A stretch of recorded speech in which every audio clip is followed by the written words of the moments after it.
మా ఊరు జంగారెడ్డిగూడెం అండి. నా పేరు నాగమణి అండి. నాకు ఫస్ట్ పాప పుట్టిందండి. మళ్ళీ రెండోసారి ప్రెగ్నెన్సీ అప్పుడు బాబు పుడతామాడు అనుకున్నామండి. కానీ మళ్ళీ పాపే పుట్టిందండి. ఇంకా జంగారెడ్డిగూడెంలో తైలాభిషేక పండుగలు జరుగుతుంటే నేను వెళ్ళేదాన్నండి. నెలలతో ఉన్నా సరే వెళ్ళేదాన్నండి.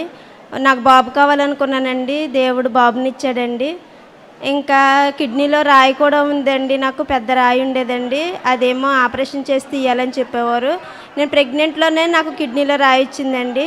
ముగ్గురికి ప్రెగ్నెంట్ అప్పుడు ఆ కిడ్నీలో రాయి పెరుక్కుంటూ వచ్చేస్తుందండి. పెద్దగా ఉందన్నారండి. ఆ రాయికి నేను ఎంత మెడిసిన్ వాడినా నొప్పి తగ్గేది కదండి. నొప్పి వచ్చేసేదండి బాగా. అయితే ఇప్పుడు తైలాభిషేక పండుగలకు వెళ్ళినప్పుడు ఆ నొప్పి కూడా లేదండి. ఆ రాయి కూడా కరిగిపోయింది. అలాగే మేము నూతన గృహం కావాలనుకున్నామండి. ఈ తైలాభిషేక పండుగలకు వెళ్ళినప్పుడే మేము నూతన గృహం కట్టుకోవాలి, నా కిడ్నీలో రాయ పోవాలి, నాకు బాబు పుట్టాలి అనుకున్నానండి. అలాగే నాకు 3 కార్యాలు జరిగినాయండి. అలాగే దేవుని నామానికే మహిమ కలగాలండి. ఈ చిన్న సాక్ష్యం దేవుడు దీవించును గాక.